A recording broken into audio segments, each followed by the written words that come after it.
நீங்கள் பார்த்துக் கொண்டிருப்பது AJK டிவியின் புதுவை மாலை. வணக்கம். இனி விரிவான செய்திகள். புதுவையில் போக்குவரத்தை மேம்படுத்துவது தொடர்பாக பொதுமக்கள் உடனான ஆலோசனை கூட்டம் ஐஜி அலுவலகத்தில் நடைபெற்றது. புதுவையில் நாளுக்கு நாள் போக்குவரத்தை கட்டுப்படுத்துவது காவல்துறையினருக்கு பெரும் சவாலாக மாறி வருகிறது.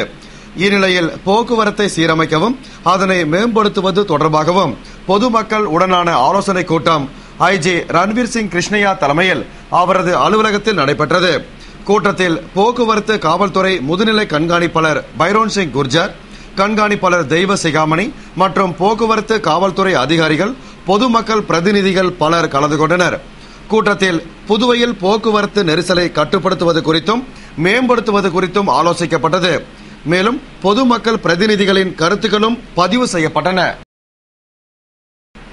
புதுவை அரசால் யூடிசி, எல்டிசி பணியிடங்களுக்கு தேர்வு செய்யப்பட்ட இளைஞர்களுக்கு பணி வழங்க தடையாக உள்ள வழக்குகளை விரைந்து முடித்து பணியில் அமர்த்த புதுவை அரசு நடவடிக்கை எடுக்க வேண்டும் என்று முன்னாள் நகரமன்ற துணைத் தலைவர் ஜான்குமார் கேட்டுக் கொண்டுள்ளார். இதுகுறித்து புதுவையில் இன்று செய்தியாளர்களை சந்தித்த முன்னாள் நகரமன்ற துணைத் தலைவர் திரு ஜான்குமார் கூறுகையில், புதுவையில் வரலாறு காணாத அளவில் கடந்த வருடம் புதுவை அரசு யூடிசி, எல்டிசி, முதுநிலை எழுத்தர், பண்டக காப்பாளர், இளநிலை எழுத்தர், தட்டச்சர், சுருக்கெழுத்தர், காவலர், தீயணைப்பாளர் ஆகிய பதவிகளுக்கு 1500 பணியிடங்களுக்கு நியாயமாகவும் நேர்மையாகவும் நடத்திய தேர்வின் மூலம் கிராமப்புற மற்றும் நகர்ப்புறம் என அனைத்து தரப்பு படித்த இளைஞர்களும் பணிக்கு தேர்வு செய்யப்பட்டதாகவும், ஒளிவு மறைவு இல்லாமல் தேர்வு நடத்தி இளைஞர்களை தேர்வு செய்த புதுவை அரசின் செயல்பாடு பாராட்டுக்குரியது என்றும், நன்றாக படித்தால் லஞ்சம் கொடுக்காமல் வேலை கிடைக்கும் என்ற நிலையை ஏற்படுத்திய புதுவை அரசிற்கு நன்றி தெரிவிப்பதாகவும் கூறினார்.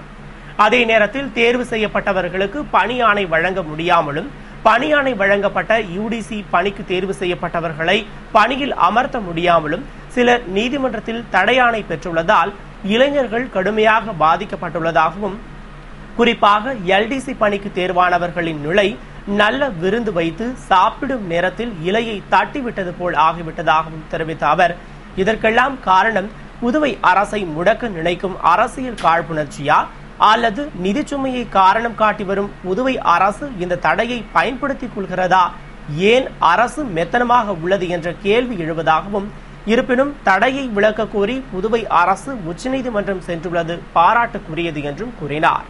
மேலும் யூடிசி பணி ஆணைக்கு ஏற்படுத்தப்பட்ட தடை ஆணைக்கு பணிக்கு தேர்ந்தெடுக்கப்பட்டவர்களே அதனை எதிர்த்து வழக்கு தொடர்ந்தும் புதுவை அரசு தனது பதிலை தாக்கல் செய்யாததால் வழக்கு நிலுவையிலேயே உள்ளதாகவும், இந்நிலையில் எல்டிசி, யூடிசி உள்ளிட்ட பணியிடங்களுக்கு தேர்வானவர்கள் உண்ணாவிரதம் மூலம் தங்கள் துயர நிலையை காட்டியுள்ளதாகவும் குறிப்பிட்ட அவர், தனிப்பட்ட நபர்கள் பணி நியமன ஆணைக்கு ஒரே நாளில் தடை பெறும் பொழுது ஒரு அரசால் அந்த தடையை விரைந்து உடைக்க முடியாதா என்றும் கேள்வி எழுப்பினார்.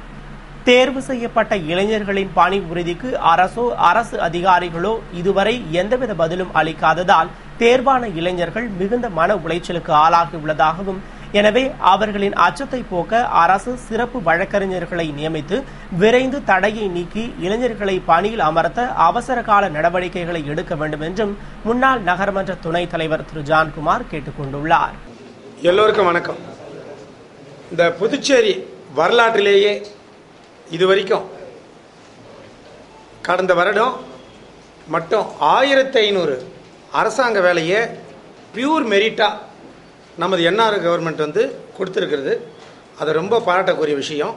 இது மிகவும் அற்புதமான முறையில் நடந்தது. ரொம்ப ஆனஸ்டபிளான முறையில் தேர்வுகளை கரெக்டாக எழுதி அதில் யார் யாரெல்லாம் மெரிட்டாக பாஸ் ஆனாங்களோ அவங்கள மட்டும் கொடுத்துருக்குறாங்க. இது வெகுவாக பாராட்டக்கூடியது. இருப்பினும் இந்த எல்டிசி போஸ்ட் மட்டும் இப்போ கடைசியாக நடந்த அந்த எல்டிசி போஸ்ட்டுக்கு மட்டும் அந்த பிள்ளைகளுக்கு பாஸ் ஆகி அவர்கள் எல்லாரும் மெடிக்கல் சர்டிஃபிகேட்லாம் எடுத்துகிட்ட பிறகு முதல்வர் கையாலேயே அந்த ஆர்டரை கொடுக்குறாங்க.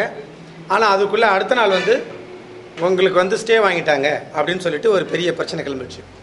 கிட்டத்தட்ட 15 மாதங்களாக எல்லா வேலையும் விட்டுட்டு எங்களை மாதிரி இன்ஸ்டியூட்லேயும் வெற்றி கோச்சிங் சென்டரு, ஐஏஎஸ் சுயம் அவங்களுடைய கோச்சிங் சென்டரு, அப்புறம் விசிசி நாகராஜன் கோச்சிங் சென்டர், இன்னும் பாண்டிச்சேரியில் இருக்கிற எல்லா கோச்சிங் சென்டர்லையும் கிட்டத்தட்ட 15 மாதமாக நாங்கள் அவங்கள கூட்டு ட்ரைனப் பண்ணோம். அந்த பிள்ளைங்களை கூட்டு நைட்டு கூட வீட்டுக்கு கூட அனுப்பலை.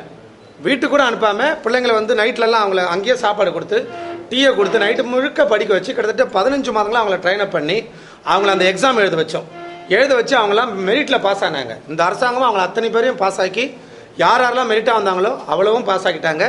அவங்களுக்கு பணி ஆணையம் மட்டும் கொடுத்துட்டாங்க. ஆனால் பணி ஆணையை கொடுத்து அந்த எல்டிசியில் அவங்க ஏற்கனவே செஞ்சிருந்த வேலையும் ரிசைன் பண்ணிட்டாங்க. அந்த ஏற்கனவே சில கம்பெனிகளை வேலை செஞ்சுருந்தாங்க அந்த பிள்ளைங்கள்லாம், அந்த வேலையை அவங்க ரிசைன் பண்ணி விட்டுட்டு நேராக அரசாங்க வேலைக்கு போகிற அடுத்த நாள் ஒரு ஸ்டே வாங்கப்பட்டிருக்குதுன்ட்டாங்க. அது ரொம்ப வருந்தத்தக்கக்கூடிய விஷயம். ஒரு தனிப்பட்ட நபர் ஒரு கோர்ட்டில் போய் ஸ்டே வாங்குறாரு, ஆனால் அரசாங்கத்தில் வாங்க முடியல. இது என்ன காரணம் எனக்கு ஒன்றும் புரியல. நமது அரசாங்கத்தை ஏதாவது முடக்கிறதுக்காக யாராவது சதி செய்கிறாங்களா இன்னது கூட எனக்கு அது புரியல. ஆனால் முதல்வர் மட்டும் நினச்சா இது அனாவசியமாக எடுத்துடலாம். ஏன்னா ஒரு தனிப்பட்ட நபர் ஒரு கோர்ட்டில் போய் ஸ்டே வாங்கக்குள்ள இந்த அரசாங்கத்தால் அதை ஸ்டே உடைக்கிறது முடியாதா? ஏற்கனவே யூடிசி ஆளுங்க போயிட்டு அவங்களும் அதுமாதிரி ஸ்டேவில் இருக்கிறாங்க. அவங்களாம் என்ன பண்ணுறாங்க, அந்த பிள்ளைங்களா அந்த வேலைக்கு பணி அடுத்தவங்களை அமர்த்தினவங்களை டைரெக்டாக பணம் கட்டி கோர்ட்டுக்கு போய்க்கிறாங்க. கோர்ட்டுக்கு போயிட்டு அவங்க அந்த ஸ்டே உடைக்கிற நேரத்தில் அரசு பதில் எதிர்பார்க்குறாங்க, அரசாங்கம் பதில் கொடுக்க முடியல. இது லாஸ்ட் டைம் ஒரு போலீஸ் துறையில் ஒரு நிகழ்ச்சி நடந்தது. எப்படின்னு கேட்டிங்கன்னா, போலீஸ் டிபார்ட்மெண்ட்டில் தமிழில் கொஸ்டின் கொடுக்கல, எல்லாம் இங்கே ஆங்கிலத்தில் கொடுத்துட்டாங்க அப்படின்னு நானே ஒரு கொஸ்டின் எழுப்பினேன். ஆனால் அது அந்த போலீஸ் துறையிலேருந்து கேட்டாங்க, எங்க ஆங்கிலம் தெரியாத ஒருத்தன் அந்த டிபார்ட்மெண்ட்டுக்கு ஏன் வரான், அவனுக்கு தமிழில் நான் கொடுக்க திருப்பணும்னு அந்த கருத்துக்களை நாங்கள் ஆழமாக ஏற்றுக்கணும். இப்போ அந்த போலீஸ் டிபார்ட்மெண்ட்லாம் இப்போ இன்றைக்கி எல்லாரும் எஸ்ஐவாக இருக்கிறாங்க. ஆனால் அந்த யூடிசியாக இருக்கிறவங்க வெளியில் கிட்டத்தட்ட நிறைய பேர் கஷ்டப்படுறாங்க. அவங்க வேலை வாய்ப்பு இல்லாமல் அவங்களுடைய வாழ்வாதாரமே என்ன ஆச்சு அப்படின்னு முடியாத சூழ்நிலை இருக்குது.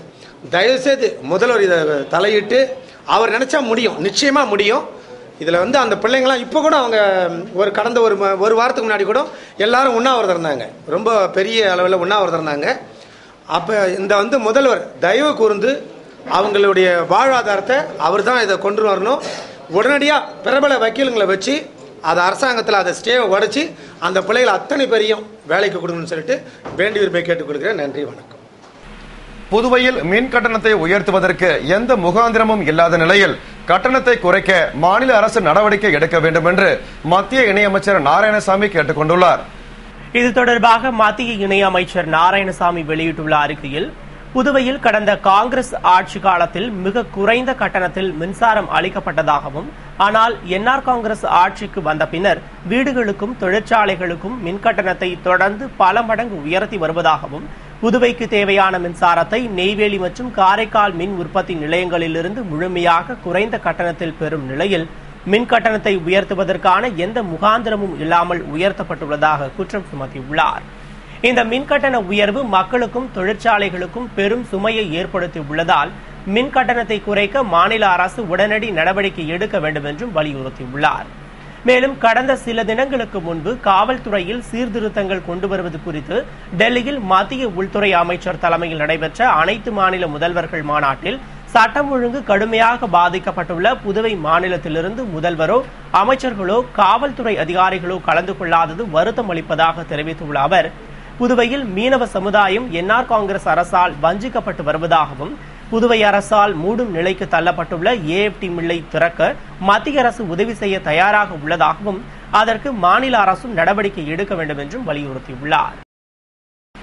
புதுவை மாநில திராவிட முன்னேற்ற கழக மகளிர் தொண்டரணி புதிய நிர்வாகிகள் நியமிக்கப்பட்டுள்ளதாக மாநில அமைப்பாளர் எம்.ஏ.எஸ். சுப்பிரமணியன் தெரிவித்துள்ளார். இது தொடர்பாக புதுவை மாநில திராவிட முன்னேற்ற கழக அமைப்பாளர் எம்.ஏ.எஸ். சுப்பிரமணியன் வெளியிட்டுள்ள அறிக்கையில், திராவிட முன்னேற்ற கழக தலைவர் மற்றும் பொருளாளர் ஒப்புதலோடு புதுவை மாநில மகளிர் தொண்டரணி புதிய நிர்வாகிகள் நியமிக்கப்பட்டுள்ளதாக தெரிவித்துள்ளார். அதன்படி மகளிர் தொண்டரணி மாநில அமைப்பாளராக வீமகவுண்டன் பாளையம் சாதனா நியமிக்கப்பட்டுள்ளதாகவும், துணை அமைப்பாளர்களாக அரியாங்குப்பம் தொகுதி கலைச்செல்வி அசோகன், முதலியார்பேட்டை தொகுதி சுசீலா, பாகூர் தொகுதி கல்பனா அபிமன்னன், உப்பளம் தொகுதி வாணி, வில்லியனூர் தொகுதி தேன்மொழி ஆகியோரை நியமித்து மாநில மகளிர் அணி தலைவி நூர்ஜஹான் பேகம் மற்றும் மகளிர் தொண்டரணி செயலாளர் காரல் மார்க்ஸ் ஆகியோர் அறிவித்துள்ளதாகவும் தெரிவித்துள்ளார். இரத்த புற்றுநோய்க்கான மாத்திரைகளை ஏழை நோயாளிகளின் நலன் கருதி ராஜஸ்தான் அரசு இலவசமாக வழங்கி வரும் நிலையில் புதுவை அரசும் அதுபோன்ற திட்டத்தை செயல்படுத்தினால் புதுவையில் உள்ள ஏழை மக்கள் பாதுகாக்கப்படுவர் என்ற எதிர்பார்ப்பு உள்ளது.